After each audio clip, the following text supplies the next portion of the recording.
ইসরায়েলের বর্বরতায় স্তব্ধ বিশ্ব বিবেক। 24 ঘন্টায় সাংবাদিক সহ নিহত অর্ধশতাধিক। প্রতিবাদে ঢাকা বিশ্ববিদ্যালয়ের ক্লাস পরীক্ষা স্থগিত। বৈশ্বিক বিনিয়োগের দুয়ার খুলতে ঢাকায় বিনিয়োগ সম্মেলন। বদলে যাওয়া বাংলাদেশের চিত্র তুলে ধরবে বিডা। সম্মেলনের প্রথম দিন চট্টগ্রামের কোরিয়ান এবং স্পেশাল ইকোনমিক জোন ঘুরে দেখাবেন শত বিনিয়োগকারী। সাইদির কবর জিয়ারতে যাবার সময় রাজশাহীতে বাস ট্রাকের ত্রিমুখী সংঘর্ষ, প্রাণ হারালেন 3 জন।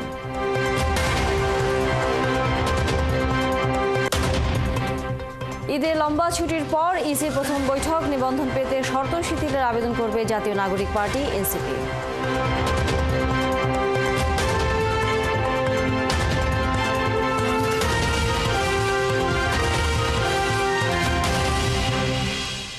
স্বাগত সংবাদ সংযোগে আপনাদের সাথে আছে আমি তানিয়া রহমান। শুনছিলেন প্রধান শিরোনাম, এবার পুরো খবর। গাজায় গেল ইসরায়েলি বাহিনীর হামলায় গেল 24 ঘন্টায় আরও অর্ধশতাধিক ফিলিস্তিনি নিহত হয়েছেন। হামলায় নিহতদের মধ্যে একজন সাংবাদিকও রয়েছেন। এ নিয়ে গাজায় এখন পর্যন্ত ইসরায়েলের হামলায় 50,695 জন ফিলিস্তিনি নিহত হয়েছেন। এদিকে রবিবার গেল কয়েক মাসের মধ্যে বড় ধরনের হামলা চালিয়েছে ইসরায়েলি বাহিনী। আরও জানাচ্ছেন ঋতু সাহা। গাজায় ইসরায়েলি বাহিনীর বর্বরতা চলছে। গেল 24 ঘন্টায় উপত্যকাটির দের আল বালহা, খান ইউনিস ও রাফা সহ বেশ কয়েকটি এলাকায় ধ্বংসযজ্ঞ চালিয়েছে ইসরায়েলি বাহিনী। এদিন ভূখণ্ডটির নাসের হাসপাতালের কাছে সাংবাদিকদের তাঁবুতে হামলা চালায় ইসরায়েল। এতে নিহত হন সংবাদ মাধ্যম আল জাজিরার এক সাংবাদিক। আহত হয়েছেন আরও কয়েক সাংবাদিক। এরই মধ্যে দক্ষিণের রাফা শহরকে বাকি গাজা থেকে বিচ্ছিন্ন করতে মোড়ক করিডোর স্থাপন করেছে ইসরায়েল। ইসরায়েলি সংবাদ মাধ্যমে প্রকাশিত এক মানচিত্র অনুযায়ী করিডোরটি গাজার পূর্ব দিক থেকে পশ্চিম পর্যন্ত বিস্তৃত। ইসরায়েলের প্রধানমন্ত্রী বেনিয়ামিন নেতানিয়াহু গত বুধবার নতুন এই করিডোরের ঘোষণা দেন। তিনি জানান এটি রাফা শহরকে গাজার বাকি শহর থেকে বিচ্ছিন্ন করবে। মিডল ইস্ট আই এর প্রতিবেদনে বলা হয়, মোড়ক ছিল একটি ইহুদি বসতি যা রাফা ও খান ইউনিসের মাঝামাঝি অবস্থান করত। নেতানিয়াহু ইঙ্গিত দিয়েছেন করিডোরটি এই দুই শহরের মধ্যে দিয়ে যাবে। এরই মধ্যে দের আল বালহা সহ আশেপাশের 5টি এলাকা থেকে বাসিন্দাদের সরে যেতে নির্দেশ দিয়েছে ইসরায়েলি বাহিনী। খাবার, পানি, থাকার জায়গার অভাবে ফিলিস্তিনিদের মানবিক সংকট আরও তীব্র হচ্ছে। একই দিন হামাস ইসরায়েলের আশদোদ শহরের দিকে 10টি রকেট নিক্ষেপ করে। গত কয়েক মাসের মধ্যে গাজা থেকে ইসরায়েলে চালানো সবচেয়ে বড় এই হামলায় ইসরায়েলের বেশ ক্ষয়ক্ষতিও হয়েছে। হামলার পর রাস্তার বিভিন্ন জায়গায় ভাঙা গাড়ির জানালা এবং ধ্বংসাবশেষ ছড়িয়ে ছিটিয়েছিল। প্রাণহানির তথ্য পাওয়া না গেলেও কয়েকজন আহত হয়েছেন। এই হামলার পর ইসরায়েলের প্রধানমন্ত্রী বেনিয়ামিন নেতানিয়াহু দেশটির প্রতিরক্ষা মন্ত্রী ইসরায়েল কটসকে এর কঠোর প্রতিক্রিয়া জানানোর এবং গাজায় হামাসের বিরুদ্ধে তীব্র সামরিক অভিযান অব্যাহত রাখার নির্দেশ দেন। ঋতু সাহা, 71। ফিলিস্তিনের গাজায় ইসরায়েলি বাহিনীর নৃশংস হামলার প্রতিবাদে বিশ্বব্যাপী ক্লাস এবং পরীক্ষা বর্জন কর্মসূচির সাথে একাত্মতা জানিয়েছে ঢাকা বিশ্ববিদ্যালয় সহ অন্যান্য বেসরকারি বিশ্ববিদ্যালয়। এ খবর নিয়ে ব্র্যাক ইউনিভার্সিটির সামনে থেকে যুক্ত হচ্ছেন সহকর্মী মোহন ইসলাম। মোহন, এই কর্মসূচিতে অংশ নিয়ে শিক্ষার্থীরা কি বলছেন এবং একই সাথে আর কোন কোন বিশ্ববিদ্যালয়ে এই কর্মসূচি পালন করা হচ্ছে?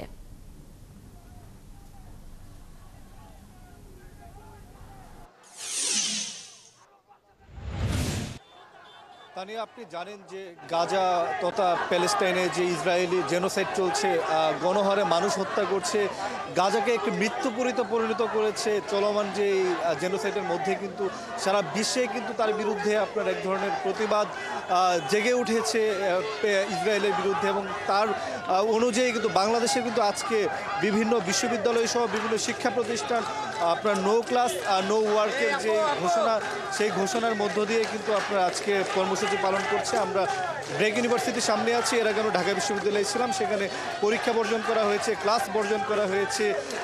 ব্র্যাকের পাশাপাশি নর্থ সাউথ আইইউবি, ইউআইইউ থেকে শুরু করে ঢাকার বিভিন্ন বেসরকারি বিশ্ববিদ্যালয়গুলোতে কিন্তু আজকের কর্মসূচি পালন করা হচ্ছে। আমরা একটু শিক্ষার্থীদের সাথে একটু কথা বলবো, তাদের থেকে একটু জানার চেষ্টা করব যে এই যে কর্মসূচি, সেই কর্মসূচির মাধ্যমে তারা কি বার্তা দিতে চায়। আপনার থেকে একটু জানতে চাই যে আজকে আপনারা এখানে অংশ নিয়েছেন, আমরা দেখছিলাম যে আপনি একটি প্রতীকী শিশু নিয়ে, আসলে রক্তাক্ত শিশু নিয়ে আন্দোলন করছিলেন। আপনাদের মেসেজটা কি দিতে চান? Again, please ask the question again. আপনারা আজকে এদিক থেকে আসলে কি বার্তা দিতেছেন, বা সারা বিশ্বের যারা মুসলমান রয়েছে বা ইসরায়েলের বিরুদ্ধে আপনাদের প্রতিবাদের ভাষাটা কি হচ্ছে? এই যে এই শিশুর প্রতীকীটা যে নিয়ে বসেছি, এই শিশুর মতো হাজার শিশু ফিলিস্তিনে এইভাবে কবরে দেওয়া হয়েছে, হাজার হাজার শিশু।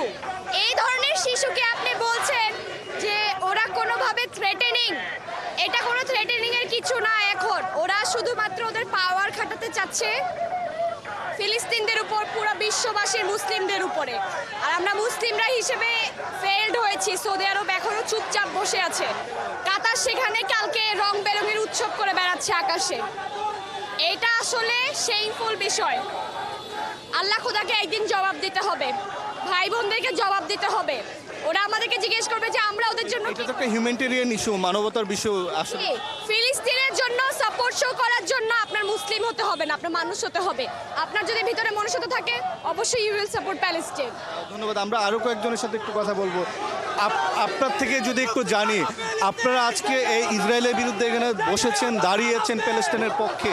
জানতে চাই এদিক থেকে আপনারা কি বার্তা দিতেছেন, বা ইসরায়েলের বিরুদ্ধে আপনাদের ভাষা কি হবে আসলে? ইসরায়েল প্যালেস্টাইনকে অনেক বছর ধরে টর্চার করে যাচ্ছে, তাদের মানুষদেরকে, নিরীহ মানুষদেরকে তারা মেরে ফেলছে। এই নিয়ে বিশ্ব নেতাদের কোনো কথা নেই। দেশ, বিভিন্ন বড় বড় দেশ যারা নিজেদেরকে হিউম্যান রাইটসের শান্তির বাহক হিসেবে দাবি করে, যারা নিজেদেরকে লিবারেল বলে, নিজেদের সভ্য বলে, সেই দেশগুলো এই ইসরায়েলকে ফান্ডিং করছে, এই হত্যাতে সাহায্য করছে। এটা একটা প্রতীকী আমাদের কাছে। এরকম প্রতীকী হলেও প্যালেস্টাইনে এই মুহূর্তে হাজার হাজার বাচ্চা এভাবে মারা গেছে। অনেক ধন্যবাদ আপনাকে। তানিয়া, যেমনটা শুনছিলেন, আসলে শিক্ষার্থীরা বলছিল যে প্যালেস্টাইন, গাজায় যে আপনার ইসরায়েলের দ্বারা যে পরিমাণ মানুষ হত্যা হচ্ছে, যে পরিমাণ শিশু হত্যা হচ্ছে, সেগুলোর বিরুদ্ধে তারা দাঁড়িয়েছে এবং সে প্রতিবাদ তারা চালু রাখবে। তানিয়া, ধন্যবাদ মোহন ইসলাম। নিশ্চয়ই আমরা ফিরবো। অন্যান্য বিশ্ববিদ্যালয়ের শিক্ষার্থীরাও এই গণহত্যার বিরুদ্ধে নানা ধরনের কর্মসূচি পালন করছেন। নিশ্চয়ই আমরা সে খবর জানবো। দর্শক, সহকর্মী মোহন ইসলাম ছিলেন এতক্ষণ আমাদের সাথে। এদিকে ইয়েমেনের বিভিন্ন স্থানে যুক্তরাষ্ট্রের বিমান হামলায় অন্তত 4জন নিহত হয়েছে। রবিবারের এই হামলায় এতে নারী ও শিশু সহ আহত হয়েছে আরও 20 জন। যুক্তরাষ্ট্র জানিয়েছে সানার পশ্চিমে বানি মাতার জেলার আল জাবাল আল আসওয়াদ এলাকায় মার্কিন যুদ্ধবিমান 3টি অতিরিক্ত বিমান হামলা চালিয়েছে। এর আগে হুতিরা জানিয়েছেন রাতভর মার্কিন বিমান হামলার হুতিদের ঘাঁটি সাদাতে অন্তত 2 জন নিহত এবং 9 জন আহত হয়েছে। ইসরায়েলের গাজায় যুদ্ধ চলার সময় ফিলিস্তিনিদের সাথে সংহতি প্রকাশ করে লোহিত সাগরে হামলাগুলো চালাচ্ছে হুথিরা। হোয়াইট হাউস জানিয়েছে এখন পর্যন্ত 200টিরই বেশি হামলা চালানো হয়েছে। ট্রাম্প গত মাসে আবার বিমান হামলা শুরুর নির্দেশ দেওয়ার পর থেকে মার্কিন হামলায় ইয়েমেনে বহু মানুষ নিহত হয়েছে।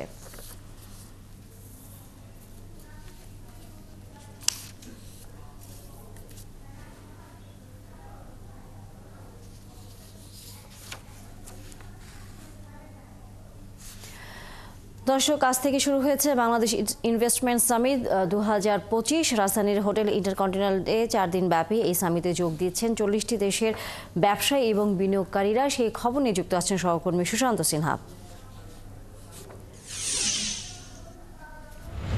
সুশান্ত, এর আগে আপনি যখন যুক্ত ছিলেন তখন বলছিলেন যে বিনিয়োগকারী এবং নতুন উদ্যোক্তারা যাতে বাংলাদেশে তৈরি হয় তার জন্য এক ধরনের ফান্ড তৈরি করা হচ্ছে এবং সেটি $1 বিলিয়ন কাছাকাছি এক ধরনের ফান্ড।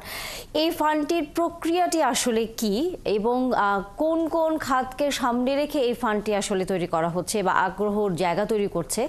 এবং দ্বিতীয়ত, আমরা জানি যে নাসার সাথে একটি চুক্তি হবার কথা রয়েছে, সে বিষয়ে কোনো আসলে খবর আছে কিনা আপনার সাথে? Will be entrepreneurs, so that they are not only the entity but also they are working more with the employment generation. This Sir, if I've understood correctly, and I think this is very important for all the young entrepreneurs. Tania, যে জিনিসটি বলে রাখা ভালো যে স্টার্টআপের যে fund অর্থাৎ ব্যক্তি খাতে তরুণ উদ্যোক্তারা যখন কোনো বিনিয়োগ করতে শুরু চায় তখন তাদের যে ধরনের হ্যারাসমেন্টগুলি করতে হয় ব্যবসা করবার জন্য, বিশেষ করে ট্রেড লাইসেন্স নিতে গিয়ে বা অন্যান্য ব্যবসা শুরু করবার যে বিভিন্ন লাইসেন্সগুলো নিতে গিয়ে সেখানে কিন্তু একটা বড় ধরনের সমস্যা থাকে। সেই সমস্যাগুলো সমাধান করবার ক্ষেত্রে স্টার্টআপ একটা বড় জায়গা।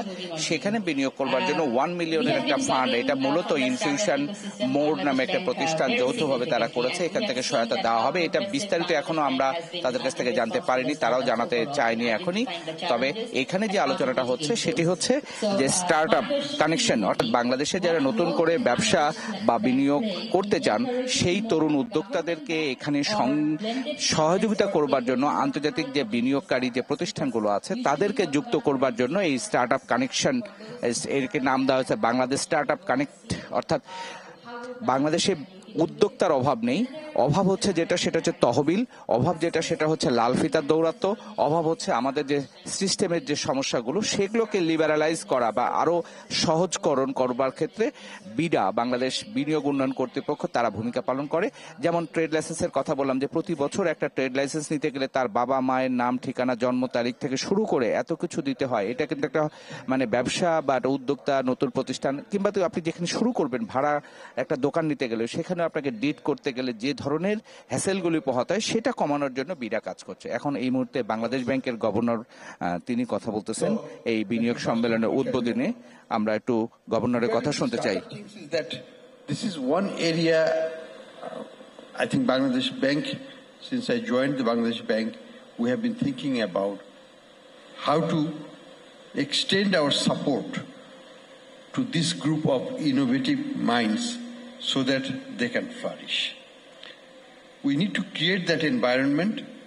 We need to make Bangladesh attractive to innovate, not to leave the country, not outside, bring it home, grow it at home. So we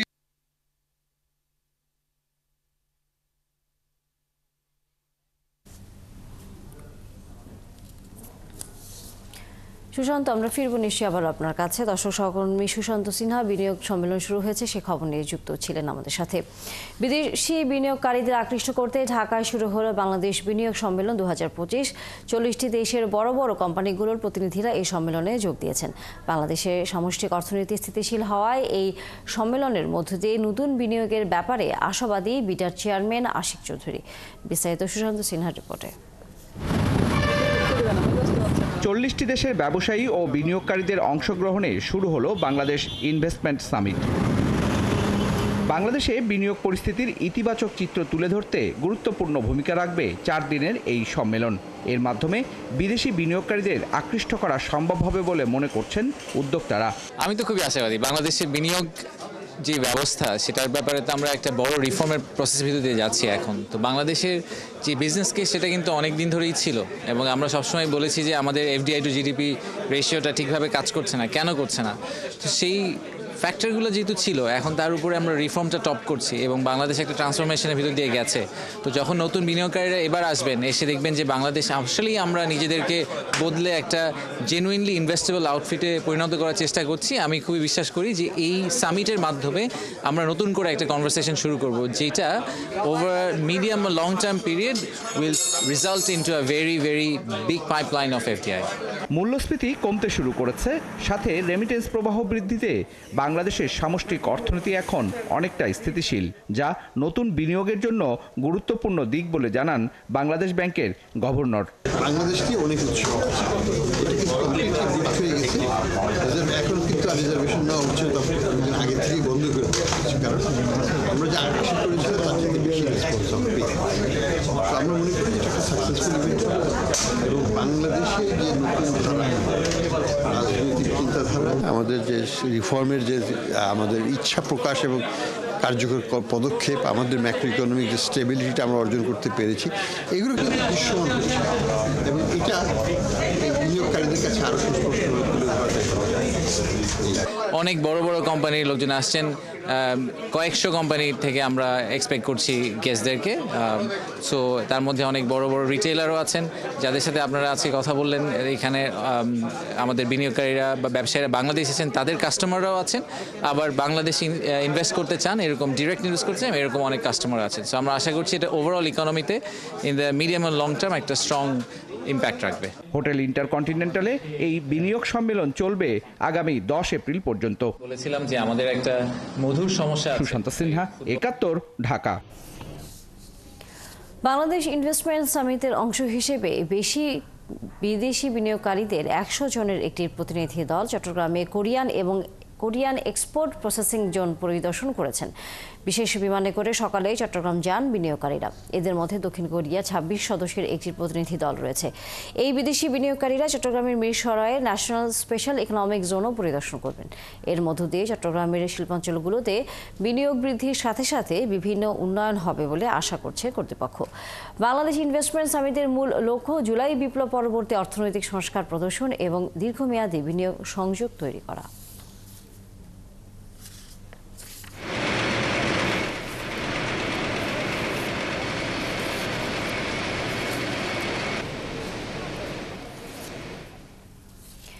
ঈদের পর আজ প্রথমবারের মতো বিভিন্ন ইস্যুতে আলোচনা করতে বৈঠকে বসছে নির্বাচন কমিশন। সীমানা পুনর্নির্ধারণ, রাজনৈতিক দলের নিবন্ধন সহ বেশ কয়েকটি ইস্যুতে আলোচনায় সভাপতিত্ব করবে নির্বাচন কমিশনার মোহাম্মদ আনোয়ারুল ইসলাম সরকার। বেলা 11টায় একই বৈঠকে জাতীয় এবং স্থানীয় সরকার প্রতিষ্ঠানের নির্বাচন প্রস্তুতি, ভোট কেন্দ্র স্থাপন, ভোট গ্রহণকারী কর্মকর্তাদের প্যানেল প্রস্তুত ও তদারকির বিষয়ে আলোচনার কথা রয়েছে।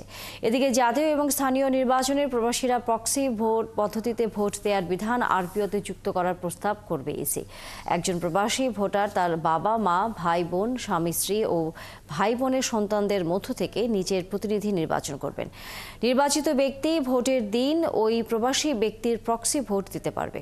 নির্বাচনের 30 দিন আগে আবেদন করতে প্রবাসী ভোটারকে।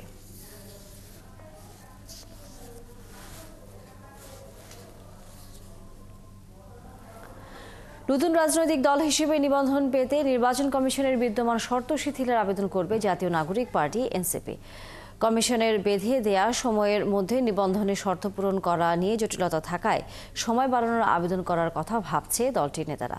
তবে রাজনৈতিক বিশ্লেষকরা বলছেন সব দলের মতো একই নিবন্ধন প্রক্রিয়া অনুসরণ করেই আবেদন করা উচিত এনসিপির। প্রয়োজনে আবেদন করতে পারে নিবন্ধনের সময় বৃদ্ধির। জুলাই গণঅভ্যুত্থানকে ধারণ করে গেল 28শে ফেব্রুয়ারি মানিক মিয়া অ্যাভিনিউতে সমাবেশের মধ্য দিয়ে রাজনৈতিক দল হিসেবে আত্মপ্রকাশ করে জাতীয় নাগরিক পার্টি এনসিপি। আগামী নির্বাচনে অংশ নিতে হলে নির্বাচন কমিশনের নিবন্ধন পেতে হবে দলটিকে। নির্বাচন সামনে রেখে এরই মধ্যে দল নিবন্ধনের জন্য আগামী 20শে এপ্রিল পর্যন্ত সময় বেঁধে দিয়েছে নির্বাচন কমিশন। এনসিপি নেতারা বলছেন কমিশনের নিবন্ধনের শর্ত পূরণে কাজ শুরু করেছেন তারা। সদস্য সংগ্রহ কার্যক্রম শুরু হবে। এই সবগুলো কাজ আমরা একসাথে করতে চাই। এর পাশাপাশি আছে নিবন্ধন, নির্বাচন কমিশনের কাছ থেকে দল হিসেবে নিবন্ধন নেওয়ার যে প্রক্রিয়া, সেজন্য আপনার বেশ কিছু অফিস লাগে, কমিটি লাগে, এগুলো কার্যক্রম চলবে।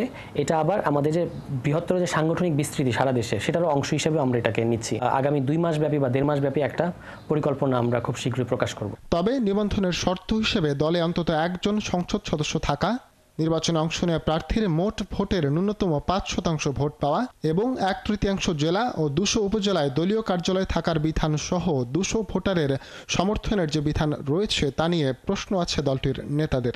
এখন বিদ্যমান যে গণবিরোধী আরপিও, সেটার মধ্যে যে ক্রাইটেরিয়া 21টা জেলা, 100 উপজেলা এবং 200 করে ভোটার, এটা মিট আপ করার সক্ষমতা আমাদের এখনই আছে। কিন্তু আমরা মনে করি যে নির্বাচন ব্যবস্থা সংস্কার কমিশন যে প্রস্তাব দিয়েছে আরপিও সংশোধনের, সেটাকে আমলে নিয়ে পরিবর্তন করা দরকার এবং নির্বাচন কমিশনের কাছে আমরা হয়তো সময় চাইবো আর কি। আমাদের পক্ষে খুব লজিক্যাল কারণেই 20 এপ্রিলের মধ্যে টাইমটা মিট আপ করা সম্ভব না, ফলে এটা তাকে শিথিল করতেই হবে, অর্থাৎ সময় বাড়াতে হবে। তবে রাজনৈতিক বিশ্লেষকরা বলছেন সব দলের মতো একই পদ্ধতি অনুসরণ করেই নিবন্ধনের জন্য এনসিপির আবেদন করা উচিত। শর্ত পূরণের জন্য তারা নিবন্ধনের সময় বাড়ানোর আবেদনও করতে পারেন। এটা তো বড় ছোটের বিষয় না। রেজিস্ট্রেশন করতে হলে একটা কিছু শর্ত, কিছু ক্রাইটেরিয়া ফুলফিল করতেই হবে এবং সেটা তো নির্বাচন কমিশনই সেট করবে, তাদের সে আইনও আছে। সুতরাং এটা প্রসেস তো বড় হতেই পারে, তাই না? খালি একটা ফর্ম দিল, ফিল আপ করে দিলাম, রেজিস্ট্রেশন হয়ে গেল। এটা তো নির্বাচন একটা রাজনৈতিক দলের ক্ষেত্রে এটা তো প্রযোজ্য হবে না। যার একটু সময় নেওয়া যেতে পারে, তবে শর্ত মেনেই করা উচিত। আগের দলগুলো যদি হইতে পারে তো তাদেরও পারতে হবে। এছাড়া চলমান সংস্কার নিয়ে রাজনৈতিক দলগুলোর মধ্যে আলোচনার তাগিদও দেন এই বিশ্লেষক। ফরহাদ ইবনে মালেক, ৭১, ঢাকা।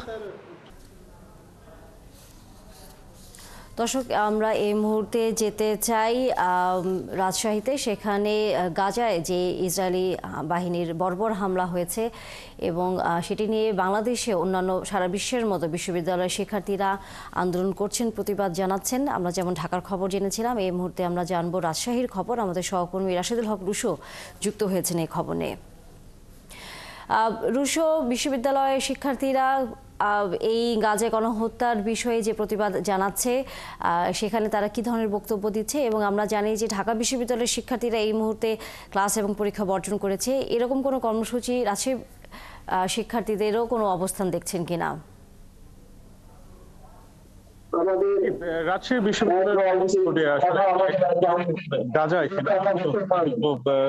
চলছে সেটির কিন্তু এবং সারা বিশ্বের যে মুসলিম দেশগুলো আছে সেগুলোর সাথে যে গ্লোবাল স্ট্রাইক ফর গাজা যে কর্মসূচি, সেটির অংশ হিসেবে কিন্তু রাজশাহী বিশ্ববিদ্যালয় কর্তৃপক্ষ, রাজশাহী বিশ্ববিদ্যালয়ের শিক্ষক শিক্ষার্থীরা কিন্তু এখানে মানববন্ধনে অংশগ্রহণ করেছেন। আমরা দেখছি যে রাজশাহী বিশ্ববিদ্যালয়ের উপাচার্য এখানে উপস্থিত আছেন এবং প্রায় প্রত্যেকটি বিভাগেরই শিক্ষক শিক্ষার্থী এখানে কিন্তু উপস্থিত হয়েছেন এবং তারা যে কোনো মূল্যে আসলে এই যে মুসলিমদের উপরে গাজার যে উপরে বিশেষ করে নারী শিশু সহ প্রত্যেকটি মানুষের উপরে যে নারকীয় চলছে সেটি বন্ধে মুসলিম দেশগুলোর হয়ে তাদেরকে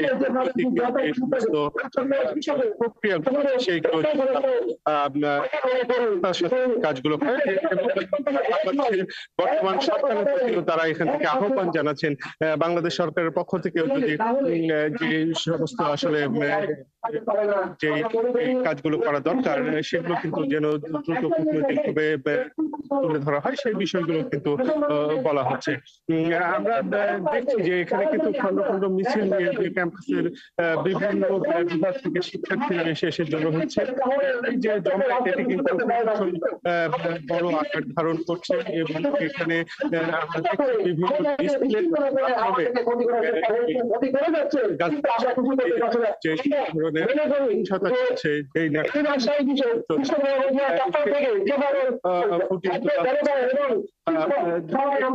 শিক্ষকদের সাথে আমরা একটু কথা বলার চেষ্টা করব। এখানে আছেন যে শিক্ষকরা আছেন, আমরা একটু তার সাথে কথা বলার চেষ্টা করি। একটু আমরা সরাসরি সংযুক্ত আছি, একটু জানতে চাই যে আসলে আপনারা এখানে কি দাবি করছেন? আমরা প্রথমত দাবি করছি সারা বিশ্বের মানবতার পক্ষের শক্তি তারা এক হোক, তারা এই বর্বরতার বিরুদ্ধে তারা একত্রিতভাবে সারা পৃথিবীতে কর্মসূচি চালিয়ে যাক। দ্বিতীয়ত, বাংলাদেশ সরকারের কাছে আমরা সুনির্দিষ্টভাবে দাবি করি যে বাংলাদেশ সরকার সর্বোচ্চ কূটনৈতিক প্রচেষ্টার মাধ্যমে এই ফিলিস্তিনি সমস্যা, ফিলিস্তিনি গাজাবাসীর উপরে বিশেষ করে যে বর্বরতা, এটা বন্ধে অবিলম্বে একটা পদক্ষেপ নিক। এখানে রাজশাহী বিশ্ববিদ্যালয়ের উপাচার্য কথা বলছেন, আমরা একটু সরাসরি যুক্ত আছি, আমরা একটু শুনি। সেটা আসলে অনেকটা তুলনারহিত। এইভাবে একটা জনপদকে একেবারে এথনিক ক্লিনজিং এর কথা আমরা বলি, জাতিগত বিনাশ, সেটা নিকৃষ্টতম একটা উদাহরণ এই মুহূর্তে আমরা মধ্যপ্রাচ্যের গাজাতে দেখি। আমরা মনে করি জ্ঞান চর্চার পাদপীঠ, মানবতার চর্চার একটা গুরুত্বপূর্ণ স্থান, চিন্তা ভাবনার একটা জায়গা, বিশ্ববিদ্যালয়ের যে পরিচয় সেটাকে সামনে রেখে এই ধরনের নৃশংসতার বিরুদ্ধে অবশ্যই সমস্ত ইনস্টিটিউশনেরই একটা নীতিগত অবস্থান নেওয়া উচিত। আমরা শুনছিলাম যে রাজশাহী বিশ্ববিদ্যালয়ের উপাচার্য বলছিলেন যে সমস্ত শিক্ষা প্রতিষ্ঠান, বিশেষ করে বিশ্ববিদ্যালয়গুলো তাদের কিন্তু এক ধরনের। ধন্যবাদ রাশেদুল হক রুশো। আমরা নিশ্চয়ই ফিরবো আবারও এই বিষয়ে নতুন খবর আপনার হাতে এসে পৌঁছলে। দর্শক, সহকর্মী রাশেদুল হক রুশো ছিলেন রাজশাহী থেকে। এদিকে রাজশাহীর পবায় ট্রাকের সাথে দুটি বাসের সংঘর্ষে ৩ জন নিহত এবং অন্তত ৪০ জন আহত হয়েছে। নিহতরা হলেন জুয়েল আহমেদ, নাসিম উদ্দিন এবং মিজানুর রহমান। পুলিশ জানায় চাঁপাইনবাবগঞ্জ সদর উপজেলার রানীহাট ইউনিয়ন জামায়াতে ইসলামীর 95 জন নেতাকর্মী দুটি বাসে করে দেলোয়ার হোসেন সাইদি, আলী আহসান মোহাম্মদ মুজাহিদ এবং কাদের মোল্লার কবর জিয়ারত এবং পদ্মা সেতু এবং বাগেরহাটের 60 গম্বুজ মসজিদ ভ্রমণে যাচ্ছিলেন। রাত 12টার দিকে বাস দুটি খড়খড়ি বাইপাল এলাকায় বরেন্দ্র বিশ্ববিদ্যালয়ের সামনে আসলে বিপরীত দিক থেকে আসা একটি ট্রাকের সাথে সংঘর্ষ হয়। এতে একটি বাস রাস্তা থেকে ছিটকে নিচে খাদে পড়ে যায়। অন্য বাসটি রাস্তার অন্য পাশে একটি দোকানে ঢুকে গেলে বাসের একটি অংশে আগুন ধরে যায়। পরে খবর পেয়ে ফায়ার সার্ভিস, পুলিশ এবং স্থানীয় লোকজন গিয়ে আহতদের উদ্ধার করে রাজশাহী মেডিকেল কলেজ হাসপাতালে পাঠায়।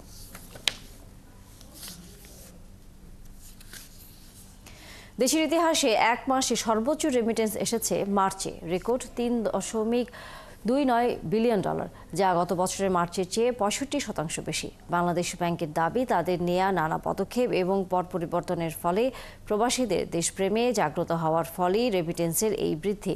তবে বিশেষজ্ঞদের ধারণা, ট্রাম্প প্রশাসনের ভয়ে নিজেদের সঞ্চিত অর্থ হাতে না রেখে দেশে থাকা স্বজনদের কাছে পাঠাচ্ছেন সে দেশে বসবাসকারী বাংলাদেশিরা, যার ফলে হু করে বাড়ছে রেমিটেন্স। অনুপথিকারী তরুণ জানাচ্ছেন বিস্তারিত। অতীতের সব রেকর্ড ভেঙে দেশে প্রথম এক মাসের রেমিটেন্স এসেছে $3.29 বিলিয়ন, টাকায় যা 40,138 কোটি টাকার সমান, যে অর্থ দিয়ে অনায়াসে আরেকটি পদ্মা সেতু নির্মাণ করা সম্ভব। বিদেশে আমাদের যে মিশনগুলো আছে তারা, এখানে যে সকল বাণিজ্যিক ব্যাংকগুলো আছে তারা এবং মিডিয়া, চারজনে যদি এই চারটা গ্রুপ যদি ঐক্যবদ্ধভাবে কাজ করি, তবে এখন থেকে বেঞ্চমার্ক হবে 3 বিলিয়ন। এটা থেকে কত আগাতে পারি? এটা যেহেতু 3 বিলিয়নটা কিন্তু হয়েছে রমজান মাসে। গত বছরের মার্চে রেমিটেন্স এসেছিল $1.99 বিলিয়ন, অর্থাৎ বছরের ব্যবধানে রেমিটেন্স বেড়েছে 64.7%। $1 দিলে আগে আপনি 86 টাকা পেতেন, এখন 37% বেশি পান। তো আপনি ন্যাচারাল পথে, মানে অবৈধ পথের দরকার নেই। এখন তো অবৈধ পথে আসলেও যেই দাম পায়, ব্যাংকেও কাছাকাছি সেই দাম পায়। আগের ব্যবধানটা তো নাই, খুব কম ব্যবধান। সেই কারণে এখন অনেকেই সেই ব্যবধান হুন্ডির মাধ্যমে যারা পাঠাতো তারাও হয়তো ব্যাংকের মাধ্যমে পাঠাচ্ছে। খালি হুন্ডির অংশটা ব্যাংকে আসলেই তো রেমিটেন্স বেড়ে যাবে। করোনার সময়ে 2020 সালের জুলাইতে $2.59 বিলিয়ন রেমিটেন্স পাঠিয়েছিলেন প্রবাসীরা। সেই রেকর্ড ভেঙে 2024-এর ডিসেম্বরে আসে $2.64 বিলিয়ন। এবার সব রেকর্ড ভেঙে মার্চে এলো $3.29 billion.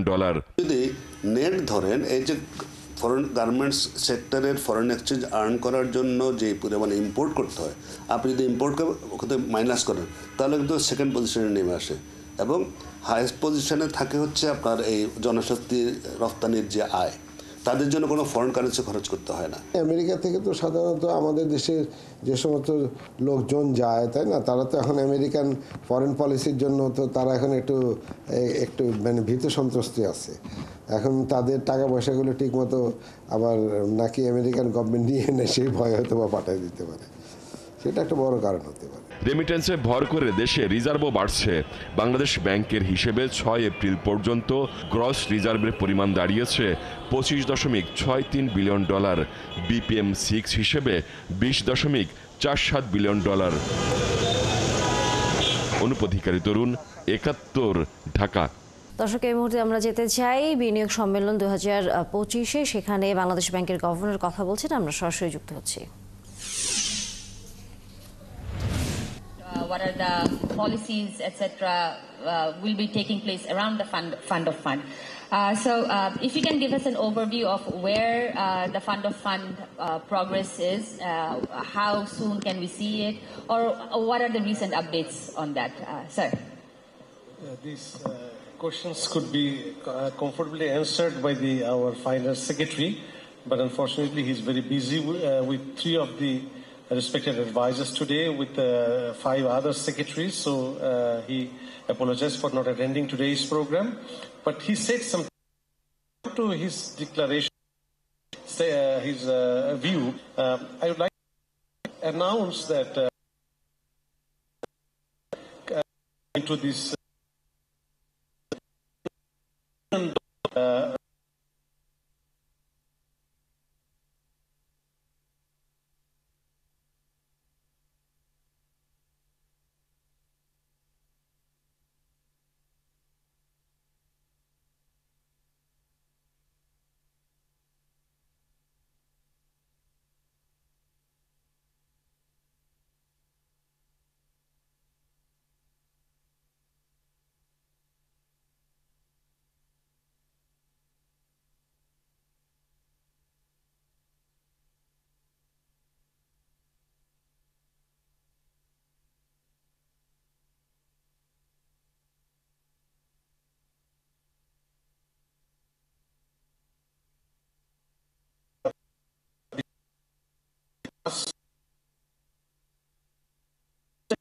The final stage of the decisions be declared by the Finance Secretary, but he has given indication that the fund is ready, and afterwards the intending investors are allowed to go for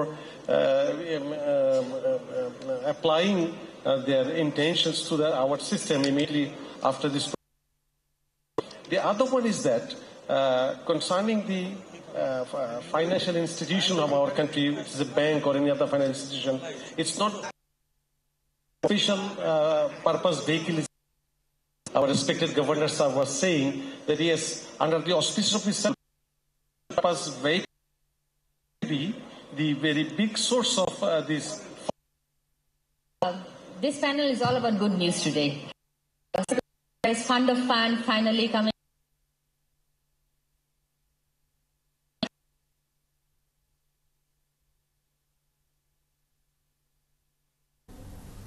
দর্শক, আমরা এতক্ষণ সরাসরি জাতীয় বিনিয়োগ সম্মেলনে ছিলাম। চলছে সংবাদ সংযোগ, সরাসরি সংবাদ এবং অনুষ্ঠান দেখতে থাকুন ৭১ ফেসবুক পেজে এবং সাবস্ক্রাইব করুন ৭১ ইউটিউব চ্যানেল। থাকুন ৭১-এর সাথে।